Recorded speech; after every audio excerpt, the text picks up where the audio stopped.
Hi, David here, expert polygraph examiner.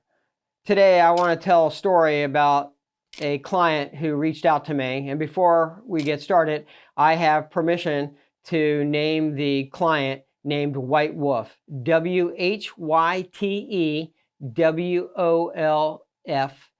You can look him up on his social media as he gave me permission to tell you to look him up. He called me about a month and a half ago, told me that he had a very serious matter that he was being falsely accused of that could ultimately, once again, put him incarcerated for a very long time.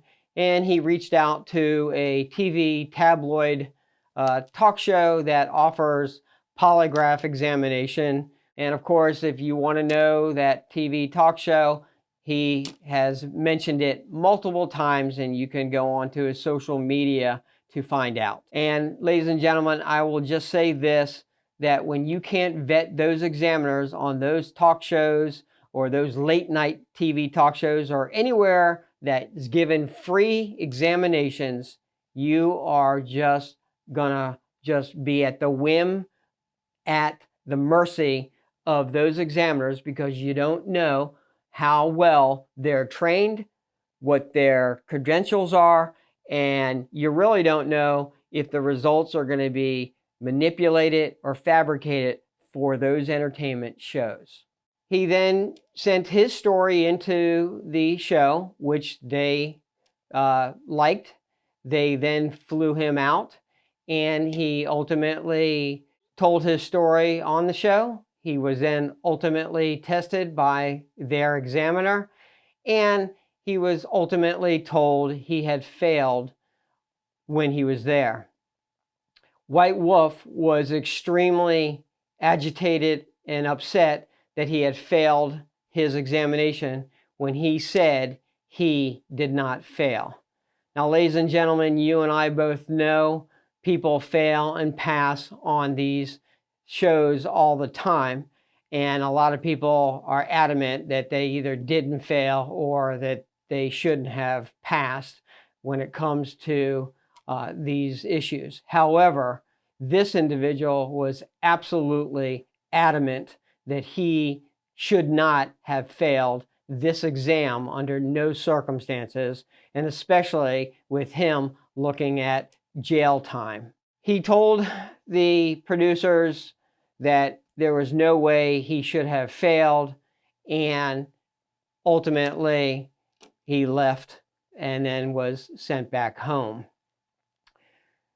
White Wolf advised me that he then advised the show that he was willing to get a private polygraph examination, and they informed him if he does, then send the results to them, and they would fly him back out onto the show once he did that. After a while, they recontacted him and said, never mind, don't bother, we're just not going to show your episode. Again, this individual was adamant, angry, upset that, one, he was told he failed. Now he had no way of proving that he should have passed. So again, he reached out to me and asked me what he could do. I told him to continue to get that private polygraph examination, and he asked if I could do it. I told him I could. I told him the distance where I was compared to where he resided, and that distance was very far. And, fee-wise, he said he could not afford that. And I understood that. That's why a lot of people go on to those shows, ladies and gentlemen. However, he asked if I could find an examiner for him. And like I've said many times, ladies and gentlemen, I will find examiners that have equal or near the same experience as myself, and I would not refer any examiners that don't have the same experience as me, because I don't want them to ruin people's lives, because I don't ruin people's lives. And if I refer someone to someone, I don't want them to ruin their lives. So I gave White Wolf a name and number to an examiner near him. He still had to travel to that examiner, but it wasn't as far. White Wolf reached out to that examiner. That examiner reached out back to White Wolf. They set up an appointment. Sure enough, White Wolf did, in fact, take a polygraph test and passed that test. I then found out that that examiner sent those examinations to a second examiner for quality control so that that examiner can prove that his results were accurate, and that's what I do as well. I did something for White Wolf. I reached out so I could find out what the results were when he took those results on the show. They came back what was considered inconclusive. I have said this multiple times, ladies and gentlemen. When an examiner gets an inconclusive result, inconclusive, that is not the fault of the individual taking the test. That is the fault of the examiner, which means that examiner cannot determine whether or not the individual who took the test was telling the truth or telling a lie or showing deceptive reactions or non-deceptive reactions. And then when someone says that that person failed and it comes back inconclusive, they're doing an injustice to that examinee. And that's exactly what that was, an injustice to White Wolf by telling the producers that he failed when it was inconclusive. And they should have done many things. One, they should have just said, it was inconclusive, we'll give you a retest right then and there. Or just say, you know what, we'll have to get you another test some other day or whatever. Not say you failed your test. That is absolutely wrong and incorrect. So, ladies and gentlemen, that individual got a second opinion, which means he went to a professional examiner that got quality controlled. He passed, and I'm glad for him. The issue that I have, ladies and gentlemen, is when you go to these free places, okay, everywhere, meaning late night TV talk shows that you see these examiners doing them by the pool, in karaoke car, anywhere, or you have multiple people in a room and the examiner is right there and you have the person talking and telling the questions and people are laughing in that room and stuff like that. Those are not real American Polygraph Association accredited, standardized examinations, and they're all BS.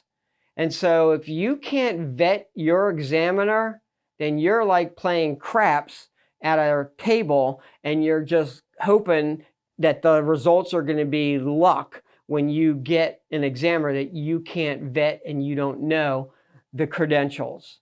If you want to know how I know this, it's because I have worked for shows like this and I have worked for the shows and I know exactly what goes on behind the cameras. I know the specific show because I've worked for it, I've been there, and I know what other shows are like.